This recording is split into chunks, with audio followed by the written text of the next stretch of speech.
जय माता दी। जय माता दी। हेलो।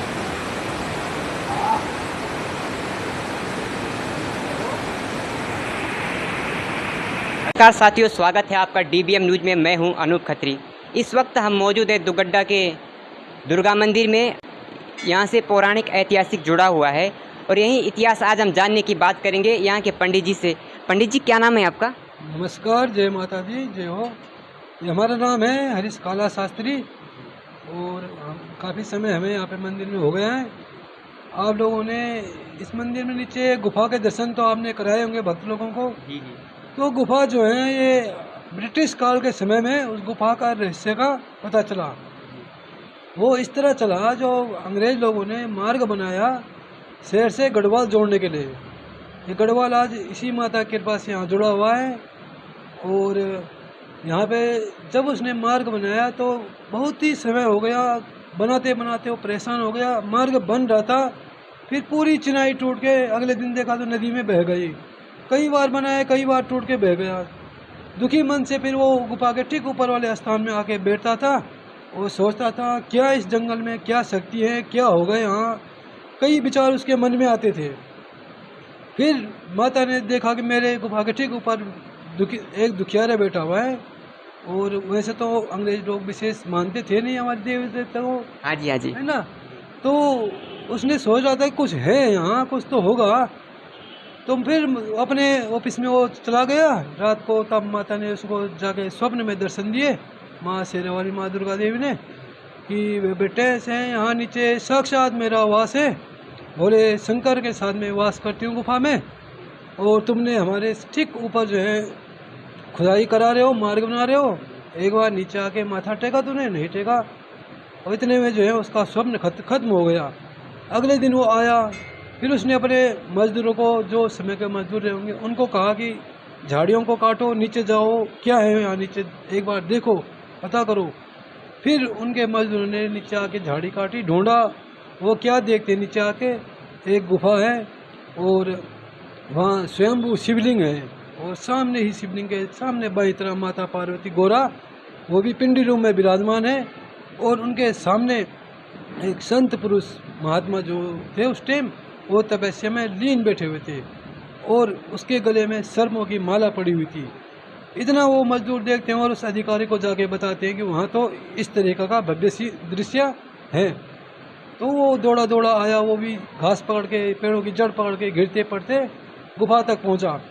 उसने देखा बाबा जी बैठे हुए हैं, लंबे जटाजूट, बिल्कुल हड्डियों के पिंजरे हो रखे थे। उस टाइम आसपास के जो यहाँ के नागरिक हैं, उन्होंने बाबा को उस टाइम उससे पहले कभी देखा ही नहीं था। अब या तो साक्षात शिव थे या शिव के परम भक्त थे। उनकी शक्ति से वहाँ भोलेनाथ पिंडी रूम में विराजमान थे, उनकी तपस्या के फलस्वरूप। तब उस अंग्रेज ने वहाँ माथा टेका, नतमस्तक हुआ शक्ति के आगे और बाबा से बात करनी चाहिए। बाबा बिल्कुल आंखें बंद करके बैठे हुए थे, कोई बात नहीं करी। उन्होंने बस माथा टेका और किसी ब्राह्मण से वहाँ धूप दीप पूजन करवाया माता का। माता का पूजन करा करके फिर उसने कहा मेरा काम सफल हो जाए माता, फिर मैं तुम्हारे पास जो भी प्रसाद होगा वो चढ़ाऊँगा। कामना मांगी, उसका काम दिन दोगुना रात चौगुना फटाफट हो गया। उसकी कामना पूर्ण नहीं, उसने फिर किसी ब्राह्मण द्वारा वहाँ पूजन करा के माता की ज्योत स्थापित करी। और बाबा जी वहाँ बैठे हुए थे, बाबा जी से कोई उनकी बातचीत नहीं हुई। तो अंग्रेज ने उस टाइम वहाँ ज्योत स्थापित करवाई थी और उसके बाद उसका काम सफल हुआ। उसने आसपास नागरिकों को, लोगों को बताया कि इस यहाँ पे गुफा है, गुफा में कुछ है। फिर यहाँ के नागरिकों ने आना जाना शुरू किया और वो भी मतलब पेड़ों की, घास की जड़ को पकड़ पकड़ के आते थे। कोई यहाँ मार्ग भी नहीं था, आप लोगों ने मार्ग देखा होगा भी। ये बहुत समय के बाद बना। लोग पहले घास पकड़ के आते थे, गिरते पड़ते आते हैं।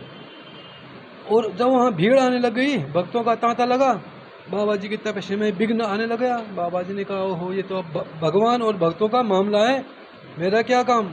बाबा जो है अपना बद्री केदार कैलाश को जाने को तैयार हुए। तभी उसके जब बाबा की तैयारी थी, उस समय फिर बाबा को जो है भोलेनाथ और माता पार्वती ने स्वप्न में आदेश किया, माता जो है मेरा शेर वाली का रूप तो उन्हें यहाँ अभी प्रतिष्ठित करना है, स्थापना करनी है। इतना काम करने के बाद तुम यहाँ से जा सकते हो, अन्यथा तुम्हारी तपस्या बेकार है। बाबा ने फिर जहाँ पे आपने नीचे दुकान देखी होगी वहाँ पे छोटी सी माता की मूर्ति स्थापित कर दी, और उस स्थापित करने के बाबा जी ने फिर आज्ञा ली और यहाँ भक्त लोग आने लग गए। फिर हमारे ही यहाँ एता गांव के सोहनलाल जी बोठियाल जी, वो भी नित्य आते थे, मतलब उनके पिताजी आते थे उस टाइम, और इस टाइम उनकी भी 70-80 की एज है। उनके पिताजी ने काफ़ी सेवा करी, फिर बोठियाल जी ने यहाँ की व्यवस्था संभाली। उन्होंने तब यहाँ की व्यवस्था संभाली, जो भी यहाँ चढ़ाव आया उससे उन्होंने सुंदर मार्ग बनाया और मंदिर के ऊपर चद्दर डलवाई ताकि कोई बारिश में परेशान न हो भक्त लोग। और न अपनी तरफ से उन्होंने मतलब ये सब कुछ किया? हाँ, अपनी तरफ से किया, लेकिन जो भक्त लोग जो चढ़ावा डालते हैं उसी से यह काम हुआ है।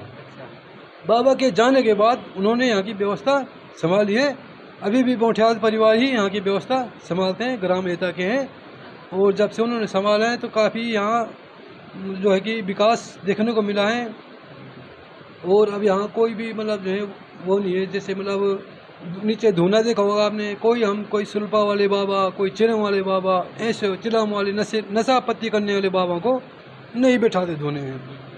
एक बाबा जी बैठा रखे हैं वहाँ, तो वो कोई नशा पत्ती नहीं करते, अपना सुबह शाम बाबा धुना में अग्नि चेतन करते हैं। तो आपने देखा होगा गुफा अभी भी वहाँ इतनी मतलब जो शक्ति है कि सच्चे कामना से जो मांगता है वहाँ, तो भोलेनाथ जी और माता माँ भगवती उनकी जो है मनोकामना पूर्ण करती हैं। और फिर ये इतने आपने घंटियाँ देखी होगी, सब ये मनोकामना के ही घंटियाँ चढ़ी हुई हैं। कोई घंटी बोलता है, कोई छत्र बोलता है। तो यहाँ गुफा में और यहाँ माता के दरबार में जो भी सच्ची कामना से मांगता है, माता उनकी कामना पूर्ण करती है। जय माता रानी, जय श्री राम। बहुत बहुत धन्यवाद पंडित जी आपका। ओम नमः शिवाय, हर हर महादेव। तो साथियों, ये है दुगड्डा के माँ दुर्गा का ऐतिहासिक इतिहास।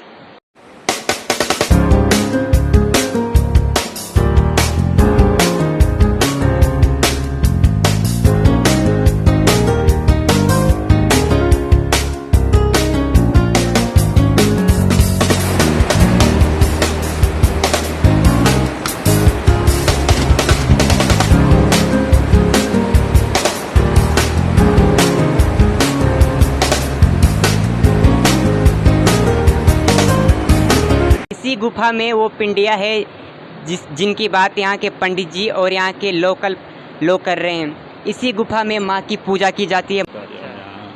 तो यहाँ से तो फिर हर भक्त माँ के लिए श्रृंगार ले जाता होगा? हाँ, माँ के लिए श्रृंगार चढ़ता है, श्रृंगार चढ़ाते हैं। नीचे शिवालय है, वहाँ भी लोग बेलपत्री भी चढ़ाते हैं, शिवालय भी है। जिन भक्तों की, जिन श्रद्धालुओं की मनोकामना पूरी होती है उसके बाद भी वो दोबारा यहाँ आते हैं? बिल्कुल, लोग मांग के जाते हैं, चुन्नी बांध के आते हैं यहाँ पर कि अपनी मनोकामना जो भी उनकी होती है वो मांगते हैं, फिर वो दोबारा चुन्नी खोलने भी आते हैं यहाँ पर। माता रानी सबका ही भला करती है। यहाँ पे जो भी आते हैं, दूर दूर से यात्री आते हैं, दूर दूर से श्रद्धालु आते हैं। चाहे बरसात हो, आज कितनी बरसात हो रही है, लेकिन आज भी श्रद्धालु बराबर आज आए। आप यहाँ के श्रद्धालुओं से भी जो दूर दूर से आए हैं। मैम, क्या नाम है आपका? भावना शर्मा। भावना जी, कहाँ से आई हैं आप? दिल्ली से। दिल्ली से। माँ के दरबार में पहली बार आई या पहले भी आ चुके हैं? पहली बार आए। कैसा लग रहा है फिर? बहुत बढ़िया लग रहा है। माता जी, आपका क्या नाम है? मोहिनी शर्मा। मोहिनी जी, यहाँ आके आपको कैसा लग रहा है? अच्छा लग रहा है बहुत। आप भी पहली बार आ रही होगी? हाँ जी, पहली बार आए। तो देखिए साथियों, माँ दुर्गा के दरबार में दूर दूर से